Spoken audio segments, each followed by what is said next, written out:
여러분 안녕하십니까? 대한민국 국적 취득을 도와드립니다. 책 저자 김록한 교수입니다.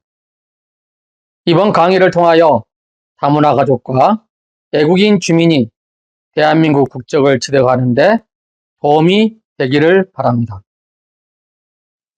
대한민국 국적 취득을 도와드립니다. 책은 총 16장으로 구성되어 있습니다. 1장에서 16장까지 영상 제작이 이루어지기 위해서는 여러분의 응원이 필요합니다. 여러분께서 구독하기와 좋아요를 눌러주시면 영상 제작하는 데 큰 도움이 되겠습니다.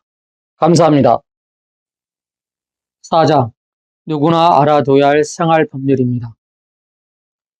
법은 사람들이 지켜야 할 규칙이고 사회 구성원들이 지켜야 하는 공동생활의 기준이 되고 있습니다. 우리가 안전하고 편안하게 생활할 수 있는 것은 법이 이러한 것들을 보장해 주고 있기 때문입니다. 1. 법은 왜 필요할까요? 우리가 살아가면서 어려운 일을 당하면은 우리는 법에 호소를 합니다.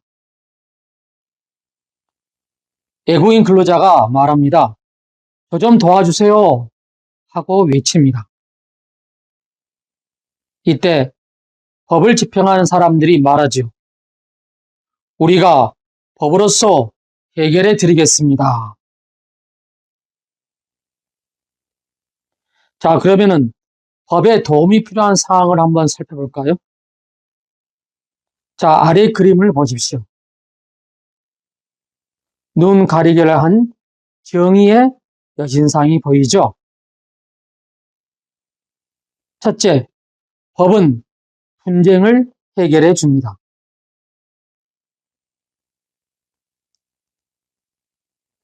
여신상이 천징 저울을 들고 있습니다.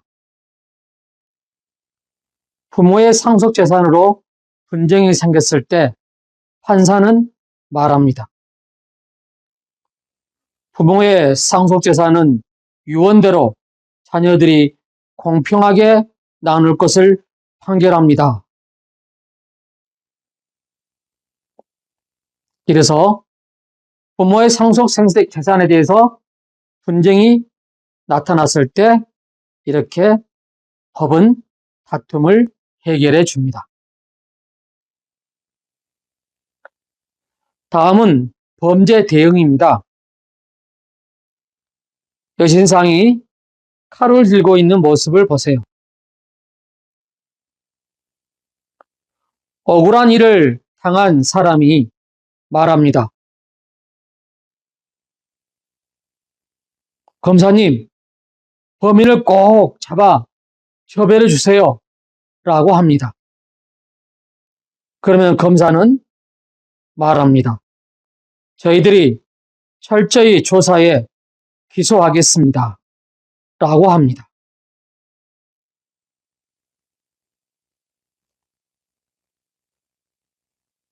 다음은 계약 체결 및 이행입니다. 변호사는 말합니다. 이 계약서는 법적으로 아무 문제가 없습니다. 다음은 권리보호입니다.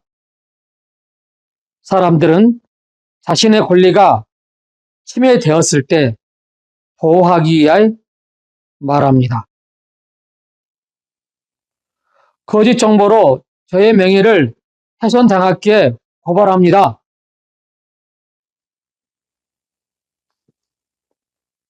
다음 사진은 법정의 전경입니다. 판사가 보이죠? 검사가 보이죠? 변호사가 보이죠? 법복을 입은 판사는 말합니다. 공중도덕은 우선 개인의 양심에 맡기죠. 검사석의 검사는 그러나 분쟁이나 범죄, 권리 침해 등은 법으로 해결하는 경우가 많습니다. 이때 변호사는 말하죠. 판결에 따라 처벌이라는 강제력도 따르게 되죠. 배상이나 구속 등으로 말입니다. 여러분, 법은 어때야 될까요? 법은 공정하게 적용돼야 하고 반드시 지켜져야 합니다. 그래야만 서로의 자유와 권리가 보호되고 사회 질서도 안정적으로 유지될 수가 있죠. 자, 여기서 일반적인 고소나 신고 절차를 한번 알아볼까요?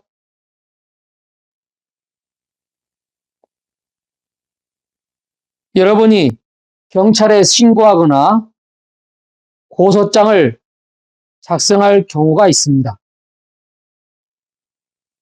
최초로 사건이 확인됩니다. 범죄 또는 법적 문제가 발생을 확인합니다. 이때 증거를 확보하여 변호사와 상담을 합니다. 그 다음은 경찰에 신고하거나 고소장을 작성하고 고소를 합니다. 그러면은 당국 조사가 있습니다. 경찰서나 검찰에서 조사를 하게 되죠.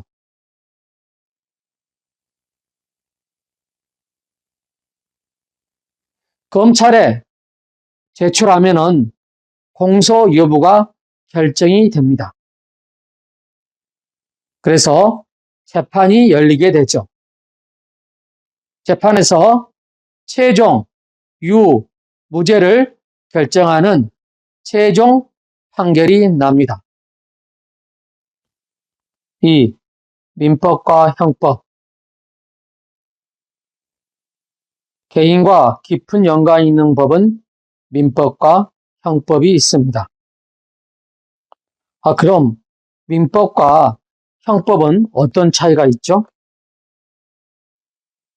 민법은 개인 간의 계약이나 분쟁을 주로 다루고 형법은 범죄와 처벌 분야를 담당합니다.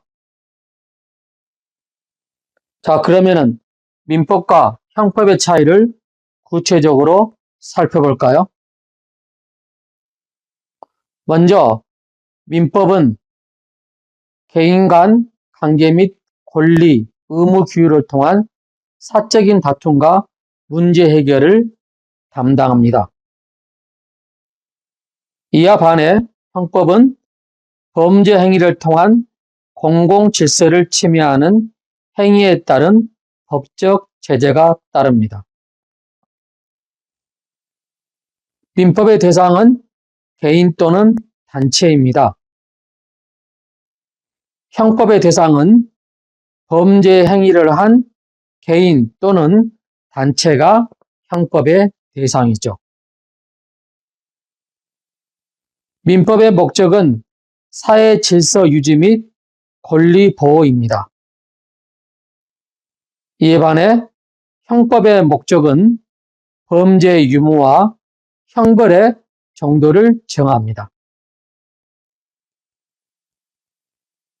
민법의 적용 분야는 이혼, 자녀 양육, 분쟁, 부부 재산 분할, 계약, 소유권, 상속 등 민사 분야에 적용이 됩니다. 형법은 범죄 및 형사 분야인데요. 구체적으로 살인, 상해, 절도, 사기, 횡령, 폭력행위, 성폭력, 마약류 관련 범죄 등에 적용이 됩니다. 따라서 민법과 형법은 우리 사회의 질서와 안전을 유지하고 개인 권리 보호, 공공의 이익을 위해 꼭 필요한 법입니다. 3. 처벌받을 수 있는 범죄 행위. 자, 그러면은 어떤 행위가 법적으로 처벌받을 수 있나요? 다음에 소개하는 범죄 행위는 처벌받을 수 있습니다. 보이스피싱. 여러분, 보이스피싱에 대해서 자주 이야기를 듣게 되죠? 전화나 SNS 통신망을 통해 신용카드 번호 등의 개인정보를 알아낸 뒤 범죄에 이용하는 전화 금융사기 수법이죠. 스미싱, 메신저, 피싱 등을 말합니다. 다음은 동물학대입니다. 동물보호법에 따르면 목을 매다는 등 잔인한 방법이나 정당한 이유 없이 동물을 죽이거나 죽음에 이르게 할 경우 3년 이하의 징역 또는 3천만 원 이하의 벌금형에 처하게 되죠. 다음은 통장 또는 신용카드 대여입니다. 어떤 목적이든 본인 명의 통장이나 신용카드를 제3자에게 빌려주거나 양수한 경우 전자금융거래법 위반으로 최대 징역 3년 또는 2천만 원의 벌금형에 처할 수 있습니다. 마약 운반입니다. 해외여행에서 입국 시 마약류, 즉 대마초나 필로폰 등을 국내로 밀반입하거나 국내에서 투약 및 소지나 운반하다 적발되는 경우에는 5년 이하의 징역 또는 5천만 원 이하의 벌금에 처하게 됩니다. 불법 다운로드입니다. 저작료를 지불하지 않았거나 저작자에게 이용 허락을 받지 않은 상태에서 저작권이 있는 정보, 영화나 음악 등을 불법적으로 내려받는 행위를 말합니다. 다음은 디지털 성범죄입니다. 즉, 사이버나 온라인을 통하여 몰래 카메라 등을 말하죠. 핸드폰이나 카메라 등의 매체를 이용하여 상대방의 동의 없이 신체를 촬영하여 유포 협박, 저장, 전시하거나 사이버 공간, 미디어, SN 등에서 자행하는 성적 괴롭힘이 디지털 성범죄입니다.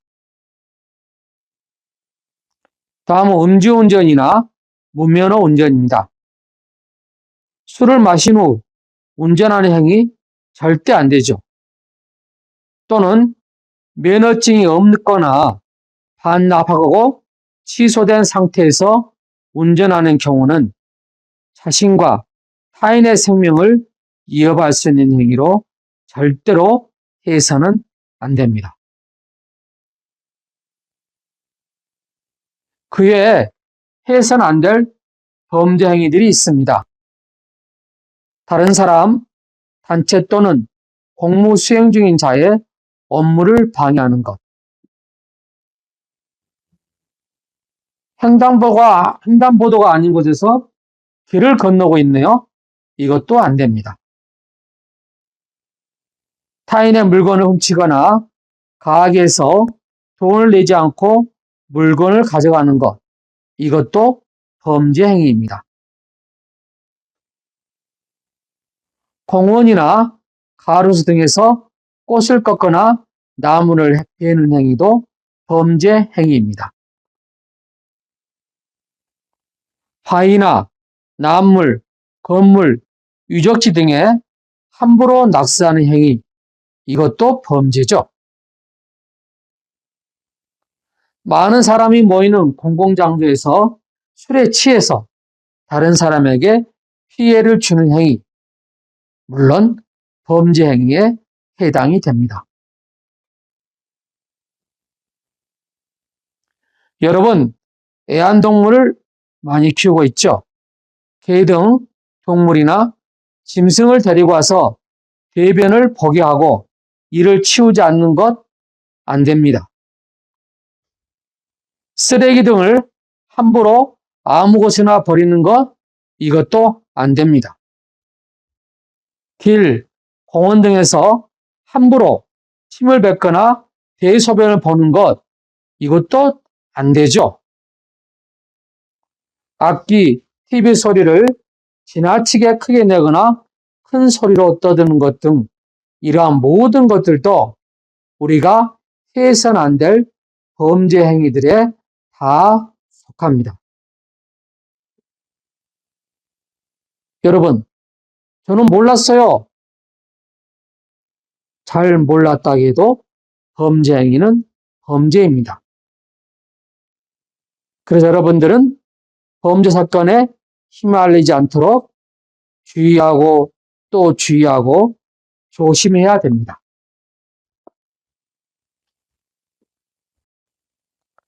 4. 내 권리를 지켜주는 계약서, 차용증, 등기비 등본. 우리는 생활 속에서 나의 재산과 권리를 지키기에 꼭 알아둬야 할 것들이 있습니다. 그게 무엇이죠? 개인 간 중요한 약속을 할 때 반드시 문서, 즉 계약서로 남기고 공적인 문서에서 사실관계를 꼼꼼하게 확인하는 일입니다. 여러분, 계약서가 보이죠? 계약서는 나와 상대방이 약속한 사실을 확인해주는 문서이죠. 아무리 친한 사람이더라도 돈을 주고받을 때는 꼭 계약서를 작성해야 합니다. 전세나 월세로 집을 임대할 때는 반드시 임대차 계약서를 작성해야 합니다. 임대차 계약서는 집이나 토지, 물건 등을 사용하게 하고 이에 대한 임차료를 지급할 것을 내용으로 하는 계약서입니다. 여기서 우리는 집이나 전세, 월세로 집을 임대할 때 계약을 하고 반드시 확정일자를 받아야 합니다. 그럼 반드시 받아둬야 하는 확정일자라는 게 무엇입니까? 자, 확정일자란 주택임대차보호법에 따라 주택임대차, 전세나 월세 등 계약을 할 때 임대한 세입자의 권리를 보호하기 위해 정부 공공기관, 법원이나 주민센터 등이 계약한 날짜를 공식적으로 확인해 줍니다. 계약서에 법적 효력, 즉 권리를 갖도록 공인 도장을 찍어주는 날짜를 확정일자라고 해요. 근로자 계약서. 회사에서 근로자로 일할 때는 근로자 계약서를 작성합니다. 근로자 계약서는 근로자가 회사의 지시 또는 관리에 따라 일을 하고 이에 대한 대가로 회사가 임금을 지급하기로 한 계약서를 말합니다. 매매 계약서. 우리가 반드시 부동산 등 가치가 높은 중요한 것을 매매할 때는 무엇을 쓰죠? 매매 계약서를 작성합니다. 매매 계약서는 당사자가 계약 목적물을 매매할 것을 합의하고 매수인, 즉 사는 사람이 매도자, 파는 사람에게 매매 대금을 지급할 것을 약정하는 계약서입니다. 차용증. 차용증은 남의 돈이나 물건을 빌려주거나 빌리는 것을 증명하는 문서입니다. 차용 중에는 돈을 빌리는 사람과 빌려주는 사람의 이름, 빌린 돈의 액수, 이자, 돈을 갚을 날짜 등을 기록한 후 도장을 찍거나 자필로 서명하여 각각 한 통씩 보관합니다. 다음은 등기부 등본입니다. 집이나 땅, 건물 등 부동산을 사거나 임대할 때 왜 등기부 등본을 확인하죠? 우리가 등기부 등본은 해당 부동산에 관한 권리관계, 즉 실제 소유자, 압류 등 다른 법적 문제 등을 관계를 나타내고 있습니다. 따라서 해당 부동산에 관한 권리관계가 적혀있는 공적인 문서이기 때문입니다. 여러분은 부동산 계약을 할 때는 여러 가지 서류를 꼼꼼히 확인해야 되는데요. 특히 계약서 외에 해당 물건, 즉 부동산의 등기부 등본은 반드시 체크해야겠죠. 여러분이 매매 계약을 하고 나서 계약금, 중도금, 잔금, 이 모든 금을 잔금 치르기 전에도 반드시 등기부 등본을 확인하여야 합니다. 5. 자동차 사고가 났을 때 대처법입니다. 두 차가 충돌하여 본인이 본넷이 찌그러들었습니다. 자동차 사고가 났을 때 어떻게 처리해야 할까요? 우선 다음 4단계 대처법을 기억해 두세요. 1단계로 차량을 정지하고 2차 사고 주의를 반드시 해야 됩니다. 2단계로 부상 정도를 확인하고 응급조치를 위해 119에 신고합니다. 3단계로 현장 증거 확보를 위해 사진, 동영상 등으로 현장 증거를 확보합니다. 4단계는 경찰서, 보험사 등에 사고 신고를 합니다.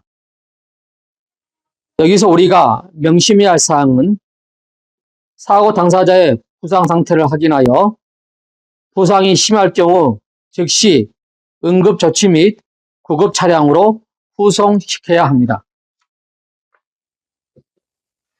자동차 사고가 났을 때 알아두면 유익한 교통사고 처리 상식입니다. 첫째, 자동차 사고가 났는데 누가 더 잘못했는지 모를 때입니다. 일단 블랙박스를 확보하고 사고 현장을 잘 보존해 둡니다. 그리고 자신이 가입된 보험회사에 빨리 연락하여 협상하도록 합니다. 협상이 잘 안 되면 경찰에 연락할 수도 있어요.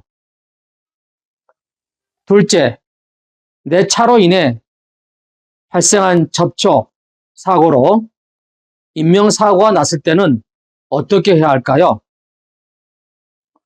우선 즉시 병원에 데리고 가거나 병원 진료를 받게 하고 반드시 연락처를 주어야 합니다.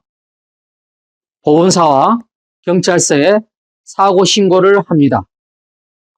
특히 우리가 알아둬야 할 사항은 연락처를 주지 않고 현장을 떠나면 뺑소니, hit and run, 뺑소니 범죄가 될 수 있음을 명심하기 바랍니다.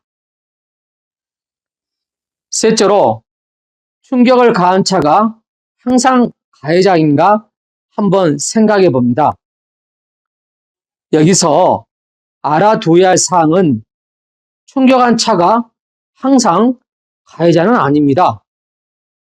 사고를 원인을 제공하였거나 주의 의무가 많은 차가 가해자가 됩니다. 여기서 가실 비율을 따져서 책임을 지게 되죠. 끝으로 잘못이 많은 상대방이 막무가내로 큰 소리를 치네요. 어떻게 할까요? 이때는 서로 대응하여 서로 잘잘못을 따지기보다는 즉시 경찰서에 신고하거나 보험 처리하시기 바랍니다. 경찰서에 사고 신고 또는 보험 처리하시기 바랍니다. 6. 혼인신고, 출생신고, 사망신고입니다. 우리가 태어나면은 출생신고를 하게 되죠. 또 두 남녀가 사랑을 하여 결혼을 하면은 혼인신고를 합니다. 또한 사람이 죽었을 때는 사망신고를 하게 됩니다. 우리나라에서는 행정기관에 반드시 신고하여 국민과 신분의 자격 및 법적 지위를 얻을 수 있습니다. 첫째, 혼인신고를 살펴볼까요? 두 남녀가 사랑을 하여 결혼하면은 결혼한 사실을 행정관청에 공식적으로 신고를 해야 합니다. 법적으로 부부가 되기 위해서는 시청, 구청, 인면사무소 등에 반드시 혼인신고를 해야 합니다. 이때 만약 혼인신고를 하지 않고 함께 살기만 하다가 부부 중 한 명이 사망했다면 상대 배우자의 재산 상속이 어려워질 수도 있어요. 그래서 반드시 결혼하면 혼인신고를 행정관청에 신고하여야 합니다. 둘째, 이혼신고입니다. 결혼하여 잘 살다가 이혼하게 되는 경우도 발생하게 되죠.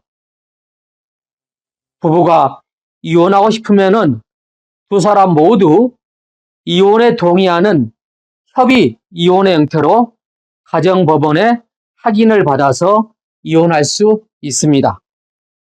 그러나 한쪽만 이혼을 원하면은 번거롭지만은 이혼 소송을 반드시 해야 합니다.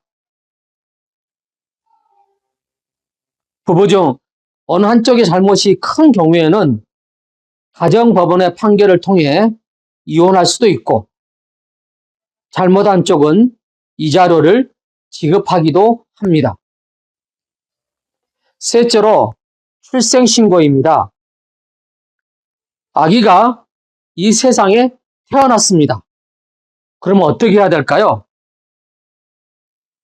태어난 아기가 한국 국민으로 인정받기 위하여는 태어난 후 1개월 이내에 얼마요?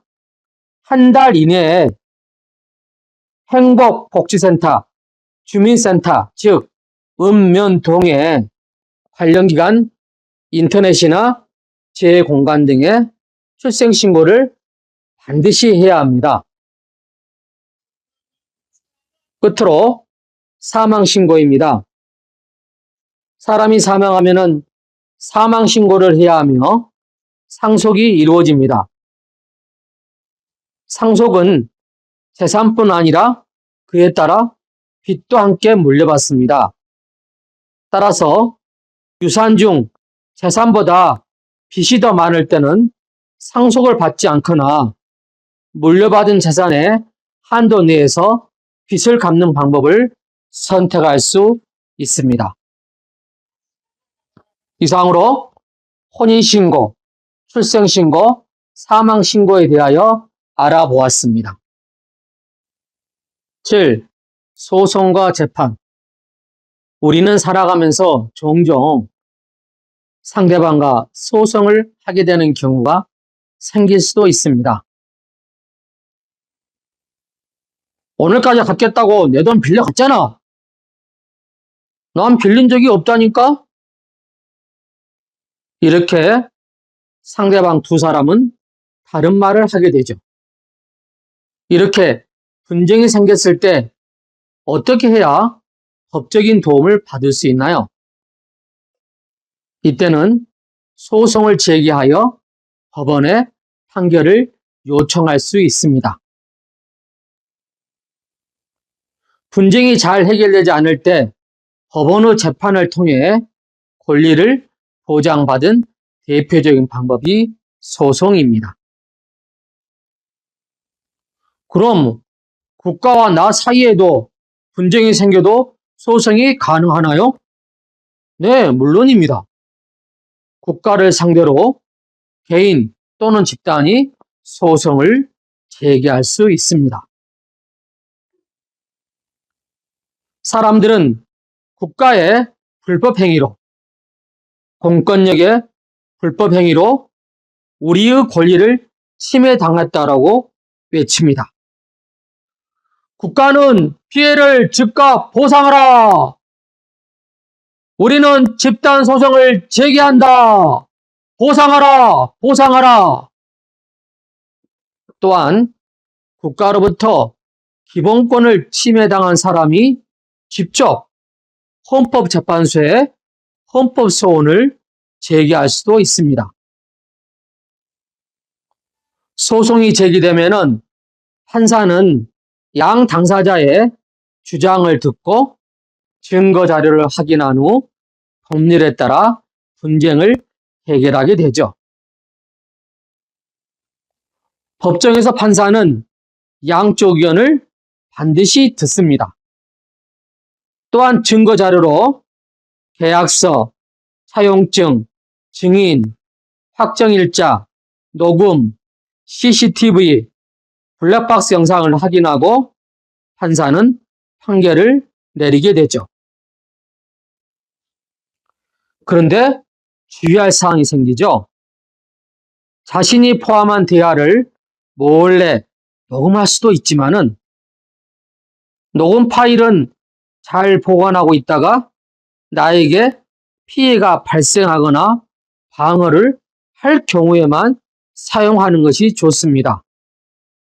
단, 통신비밀보호법에 따라 타인 간의 대화를 몰래 녹취하는 것은 도청이나 감청하는 행위로 불법이 될 수도 있다는 것을 명심하시기 바랍니다. 이상 7. 소송과 재판에 대하여 알아보았습니다. 8. 법원 이외에 권리를 보호받을 수 있는 기관들에 대하여 알아보겠습니다. 법과 관련 도움을 받을 수 있는 곳이 있나요? 법의 보호를 받고 우리 권리를 지키는 데 도움을 주는 기관은 많습니다. 소송 과정에서 변호사 등 법률 전문가의 도움을 받는 경우가 많아요. 검사는 말합니다.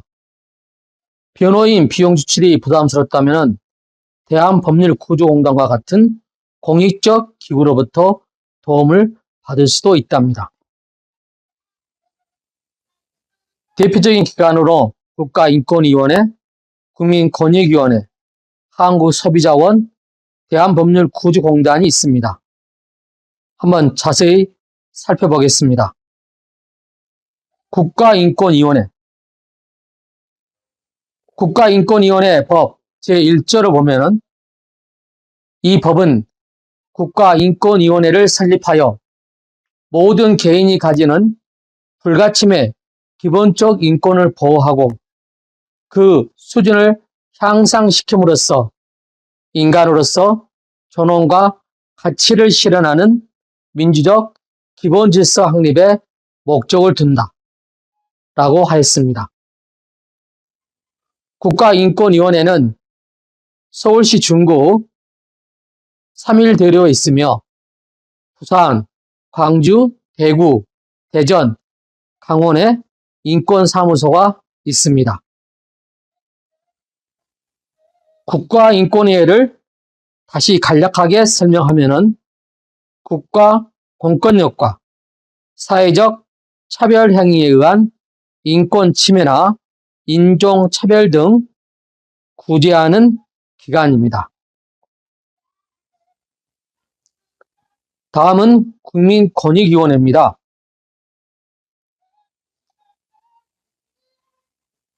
불합리한 행정으로 인하여 국민의 권익 침해를 신속하게 해결하고 부패 행위를 효과적으로 예방하기 위한 목적으로 부패 방지 및 국민권익위원회의 설치와 운영에 관한 법률로 2008년 2월 29일 출범하여 세종특별시의 정부 세종청사 7동에 있습니다. 국민권익위원회는 국민 고충 처리, 부패 방지, 행정심판 기능을 수행하는 기관입니다. 즉, 국민에게 신속하고 원활한 권익보호 및 권리를 구제하고 서비스를 제공하는 기관이죠.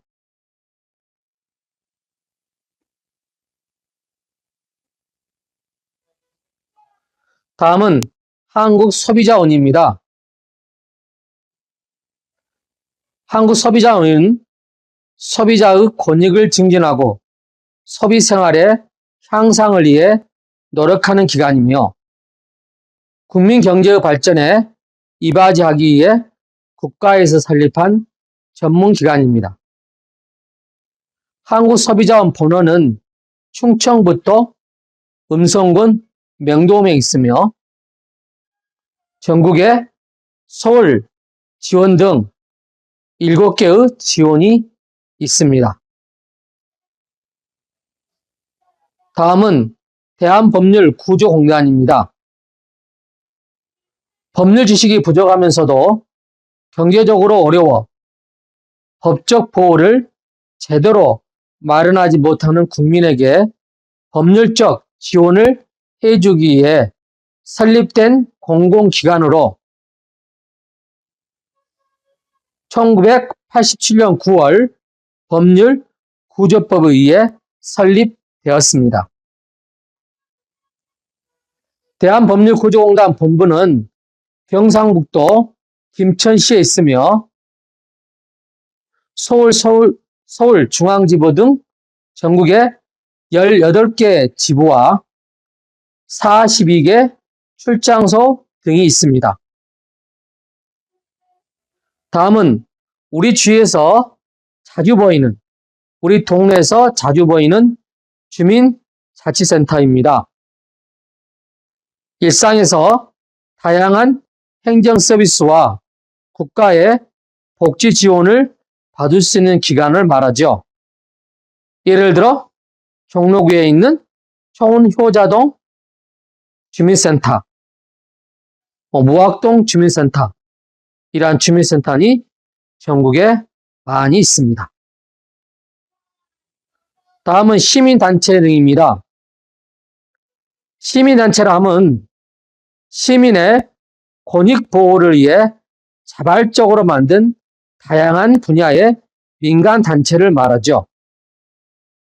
예를 들어 한국여성의 전화, 참여연대, 경제정의실천시민연합, 환경운동연합, 언론개혁 시민연대 등이 있습니다.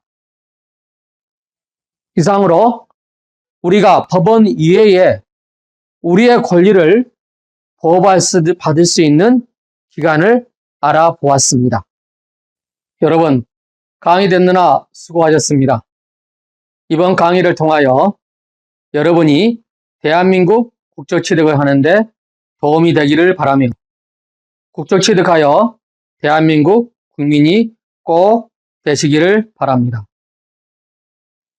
대한민국 국적취득을 도와드립니다. 책은 총 16장으로 구성되어 있습니다. 1장에서 16장까지 영상 제작이 이루어지기 위해서는 여러분의 응원이 필요합니다. 여러분께서 구독하기와 좋아요를 눌러주시면 영상을 제작하는 데 큰 도움이 되겠습니다. 감사합니다.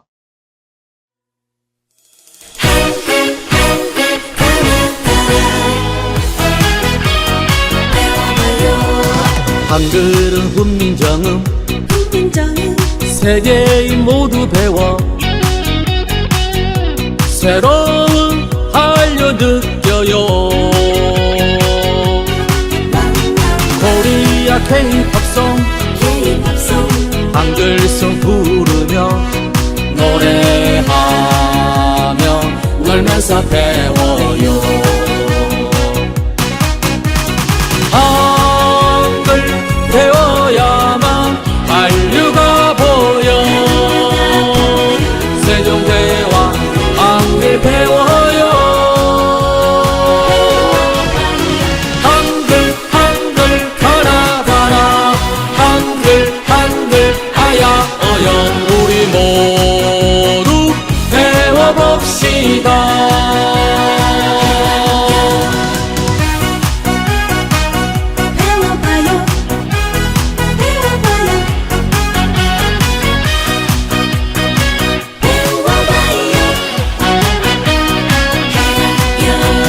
한글은 훈민정음 세계인 모두 배워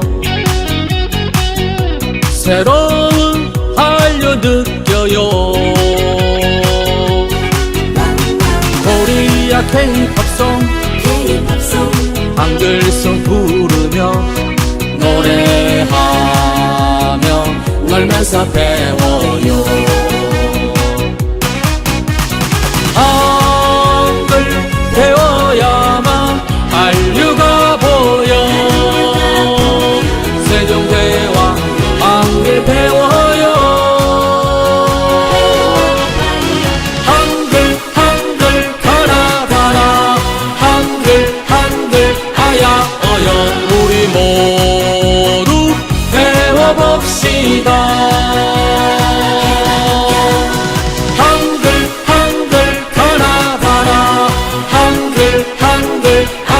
어영 우리 모두 배워봅시다.